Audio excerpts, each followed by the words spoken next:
All right, it's November 9th, and the U.S. suspends arms sales to NATO over government shutdown.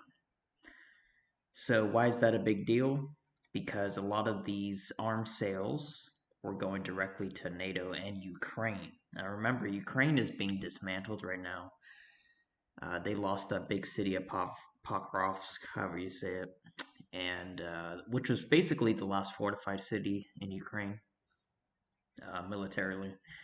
So this is a big deal because if Ukraine was going to try to respond somehow, I know Zelensky already said he wants to strike inside of Russia, which he did, which we'll get to in a second.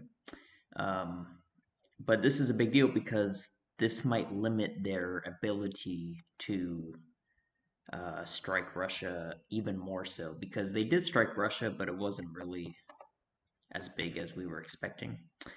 But also, Europe is selling weapons to Ukraine as well. So this isn't like it's not like Ukraine is getting absolutely no weapons or anything like that because Europe is still sending them weapons. But the majority of a lot of stuff the good stuff that they get, they're no longer able to get it because the government shutdown. Um, so it's kind of funny the Democrats keep wanting to support Ukraine, but this shutdown is now giving them less support. So they have no excuse about that. But big deal because now Ukraine has to be very frugal, I guess is the word. They have to be very careful about which weapons they use when they strike Russia because they have a very limited supply now. Um, I mean, obviously, the government will probably be open soon, and then they might get some more supplies. But the American made supplies are way better than the European made supplies that are being sent to Ukraine. So that's why it's a big deal for them. But yeah, just government shut down so they can't sell the weapons and arms, uh, which is kind of weird because I thought the Democrats only cared about Ukraine and this was the most important thing in the world. But I guess it doesn't matter anymore. The narrative is collapsing. So I mean, yeah, I do expect this to resume once the government opens. I don't agree with it, but that's probably what's going to happen. So the Democrats have to open the government because they're now going against their own policies. And a policy they have is arming and supporting Ukraine no matter what. And now they're not getting that. So, yeah. So, speaking of all this, I wanted to get to this here. Ukraine hits back. Two Russian cities without power and heating after missile drone attacks. So basically, there's two Russian cities that are now without powder, now without power and heating, and this was done by a drone strike. There's 20,000 households affected. Um, this is over just 1 million people around the facilities that they attacked. So Ukraine's done this before. Ukraine has struck inside of Russia, and this isn't a surprise because Zelensky said last week that he is going to strike inside of Russia. So this isn't a surprise. I kind of expected a bigger thing than this, but then again, what options does Ukraine have? I mean, we just saw that they're losing arms and ammo and supplies. So maybe they de-escalated this strike just because of that, but it's just kind of interesting how that happened on the same day the U.S. said they're not going to supply them supplies. I don't know if that was planned or not, but here we are. So Russia obviously doesn't like this. Are they going to respond to this? I don't know. I mean, obviously they're going to be taking Ukraine. They're going to be taking the next major city. So will Russia even care to respond to this because the war is basically over? I don't know. And I guess we'll see. And, it's not even really winter yet over there. And they're saying the frigid coming winter here. So they need this heating to be put back on. It gets really cold there. Um, Blackouts were also reported in this city, which has about 240,000 people. So a lot of civilians are affected by this, and that was probably the goal. But um, Ukraine, whether they do this strike or not, they're not going to win this war. So in Ukraine's perspective, they pretty much have nothing to lose. So you can kind of see why they did this. But I'm still not really convinced that Ukraine is done in regards to attacking. I think they're probably going to use a lot of their last resources to strike inside of Russia again, just to make a statement. And Zelensky's that crazy. We're dealing with a crazy guy here, so anything's possible. But yeah, just interesting how this happened the same day the U.S. isn't going to be giving them arms anymore. So you can take that for what it is. But yeah, big deal. So we'll see if Russia responds. And obviously, they're going to be taking the rest of Ukraine, but will this impact it? Will it change their strategy? Who knows? Um, from Russia's perspective, they probably don't really care about this. I mean, yes, there's probably a lot of civilians complaining, but once the heating and power comes back on, the complaints stop and the war will continue. So who knows if Russia will take this seriously or not, because they're already winning the war easily. So are they going to go out of the way to attack Ukraine specifically for this? We'll see. Um, they probably will do something because it was on the homeland, but we'll see how big the response is. And then this was super interesting. Now, this is something we've talked about, or we've known about since Trump took office. Trump announced his $2,000 tariff dividend to be paid to most Americans. So this is just one dividend. Trump has talked about multiple. Um, you can call them stimulus checks if you want to. I don't really call them stimulus checks because they're not printing the money. This $2,000 dividend is from the money from the tariffs that we've already made. So Trump doesn't need to go and say, hey, we need to print this much money so I can give out this much money. The money's already there in the bank. So Trump is absolutely willing to do this, and I do believe this will happen. But I just want to say that this probably won't be the first and last time.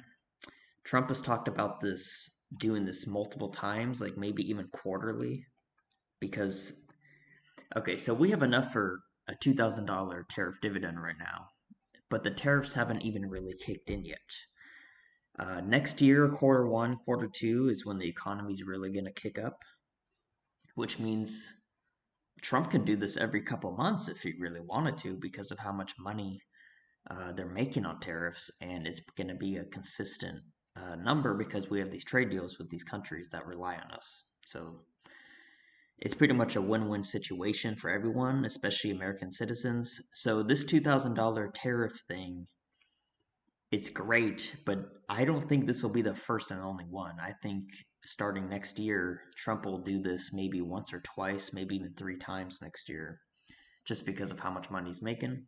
And he's already hinted at abolishing the federal income tax, which is the ultimate goal. There's no need for federal income tax whatsoever. Not a single dollar goes to anywhere good. And this was the post he made. People that are against tariffs are fools. So, yeah, he's basically telling people, like, look, you can be against my tariffs, but it's working and I can give you $2,000. And this is just a tariff revenue. We haven't even talked about the Doge dividend. The Doge dividend, they were talking about if they make a certain amount of money that they can save by slashing programs and benefits and stuff and cutting federal workers. They said if they total up all that money, they might be able to give, I think it was $1,800 to every American citizen. And then they talked about a $7,500 check that they want to give out to Americans. But they call it a tax refund because your tax dollars are supposed to pay for these programs, but these programs don't have any benefit or use to you. So that's why they call it a refund. So Trump and his administration might be handing out over $10,000 just in tariff revenue and tax refund. That sounds crazy and that sounds a little scary because that sounds like, just free money they're handing out. But remember, this money's already been made. They don't have to print this money, it's already in the bank. So when Doge cuts these programs, it saves the money that's already there. And then when Trump does this tariff dividend, he's giving you the money that's already been received. So that's why this wouldn't really cause inflation. I mean, it probably would cause a little inflation because people would want to spend all this money right away. But it would be good for the economy overall. And again, it really wouldn't have that much of a negative impact because this is money that's already there in the system that they're just literally redistributing to you. So that's kind of the whole thing about that. Um, that's why the stimulus checks did cause a little inflation because they had to print the money and then give it to you. This is totally different. The money's already there, it's already in the bank. So that's why this would work well. And if Trump actually does this and Doge, then it's going to be very hard for the Democrats to criticize him because they criticize him and they criticize his economic agenda. They said it will never work. Tariffs are going to hurt Americans. But if Trump's willing to give everyone $2,000 and abolish the federal income tax and do this continuously, then what can the Democrats say? Trump is literally giving them free money off his economic policies. That's not going to affect the economy. So that's why this is a big deal. Obviously, this probably won't happen right away because, yeah. But starting next year in quarter 1 and quarter 2, that's when the tariffs and economy is really going to roll, which means Trump may be able to do this right away and continuously. So this is a huge deal. This is a really good thing. It might scare a lot of people because it sounds like he's just handing out money. He's handing out money that's already been made. So this isn't, they don't need to make this money. So that's why it's a big deal. And obviously, $2,000 could help anyone. Um, Most people are living paycheck to paycheck. $2,000 would do a lot. I mean, that's, you could pay your rent, your mortgage, car, kids, anything with that. I advise people to save it and not just spend it right away, but the American consumer can't help themselves. But this was a very good story. This is very good news, and we'll see if this actually happens. I really hope so. And then let's just look at some headlines today. Nothing crazy happened today other than what we just talked about. Crazy Nancy's crazy profits. Pelosi made $130 million in stock profits in her 37 years in Congress.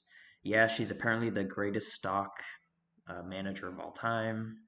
And yeah, obviously she did this illegally. I mean, it's not technically illegal because they made laws to where if you use the right words, then it's not illegal.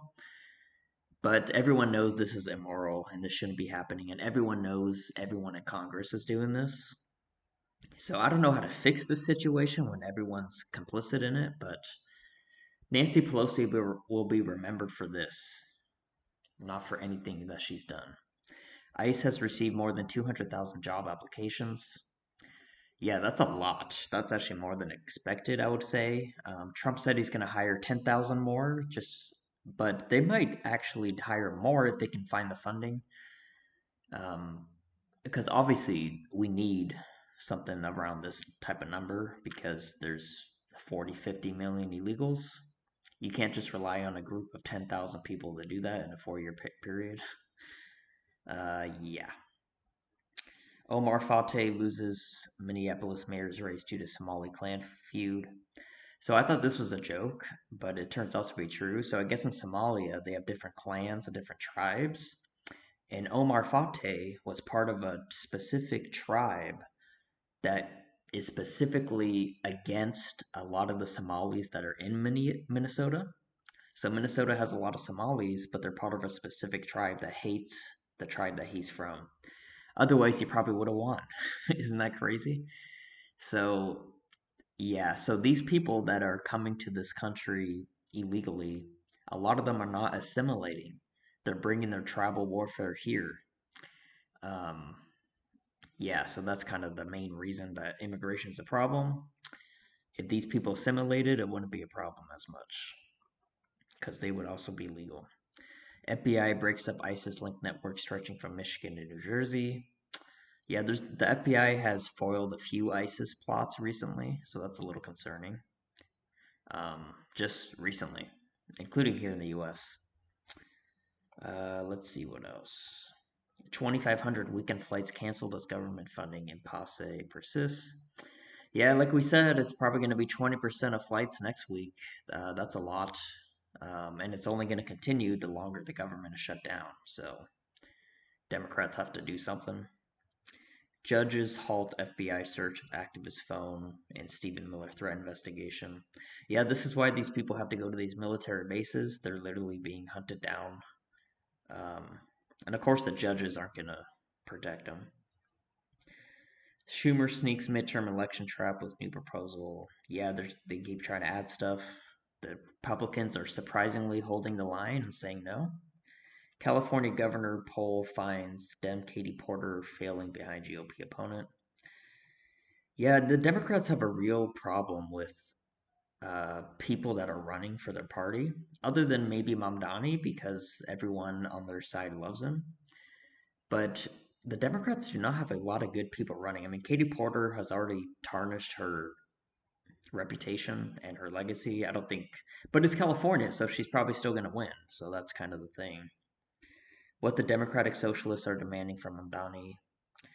Yeah, I mean, Democratic Socialist, that's just a fancy word for socialist because if, yeah.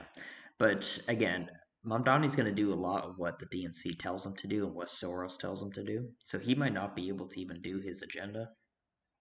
Trump taps DEI critic to lead workplace civil rights agency. Yeah, they're still getting DEI out. I mean, James O'Keefe has done a good job at exposing a lot of people that are in high positions, and they're literally saying on camera, "Yeah, we're hiding DEI programs from the administration so that they don't terminate it." So there's still deep state actors everywhere. Healthcare overhaul. Trump now urging Congress to send Obamacare money directly to taxpayers. This is a big deal, and obviously, this would be a lot better than Obamacare. I mean, Obamacare is literally terrible. But Trump is basically saying with the shutdown and ending the filibuster, they could probably just send the money directly to the taxpayers instead of the healthcare professionals.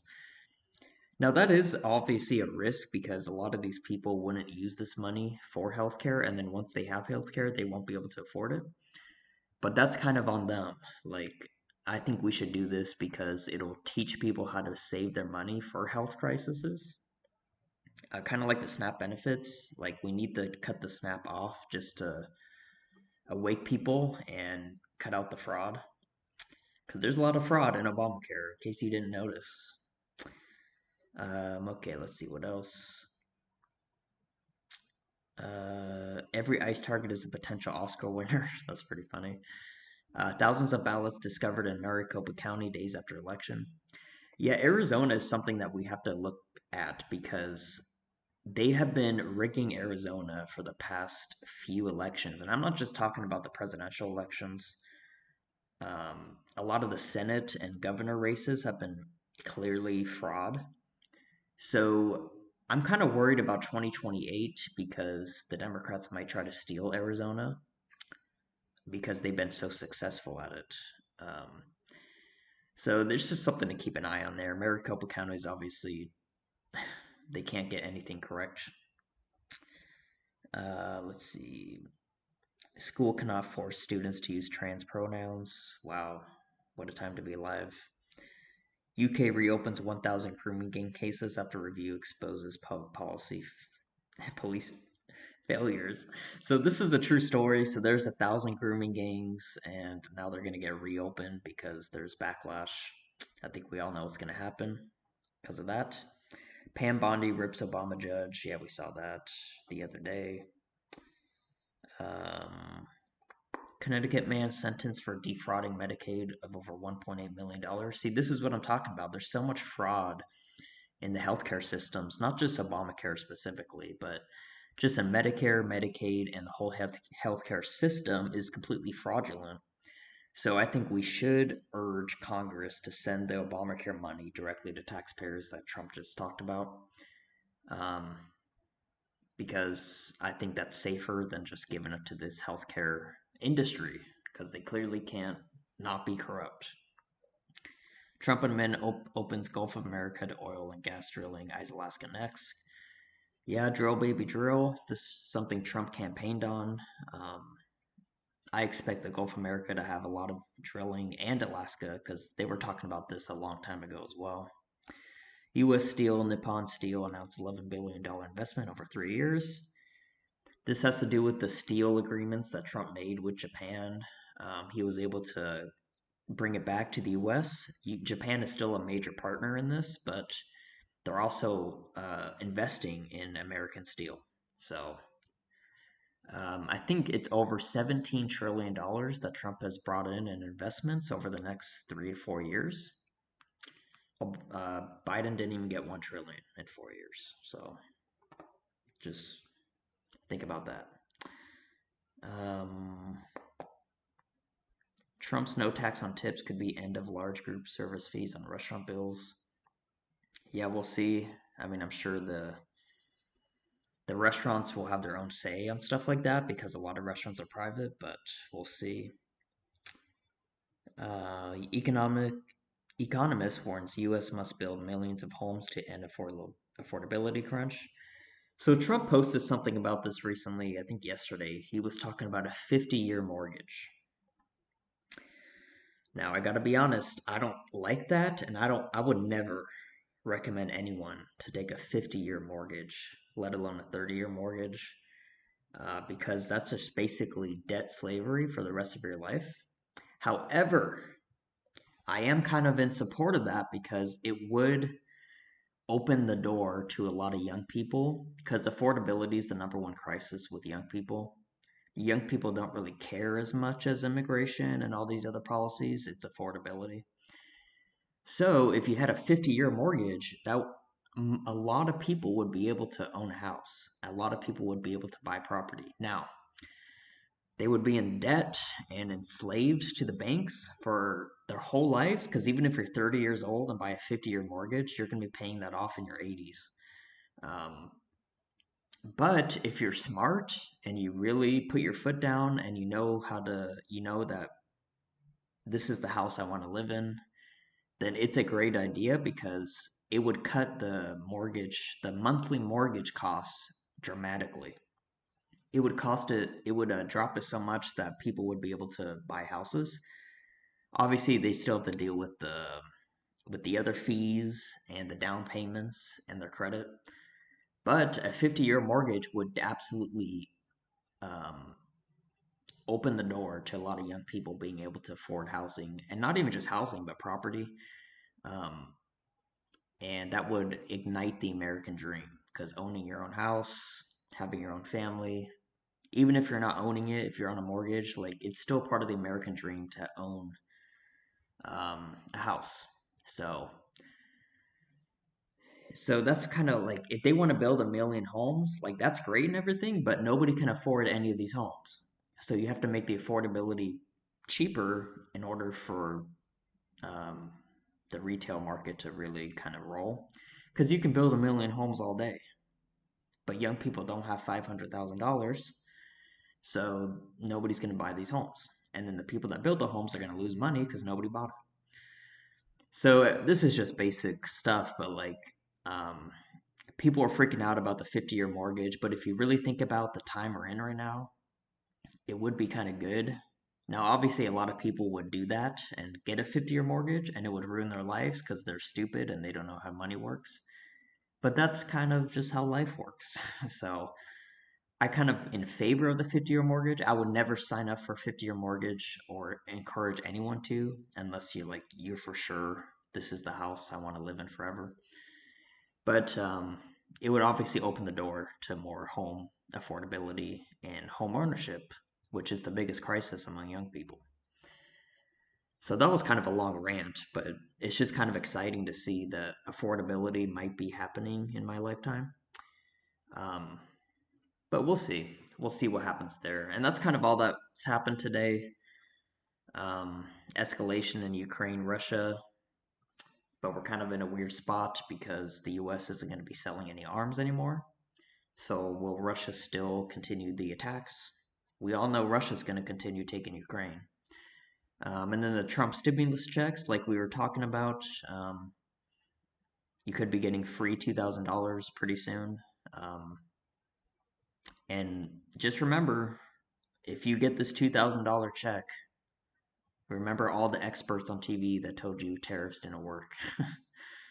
And then go buy yourself something nice. So, anyway, that's kind of it. It's Sunday.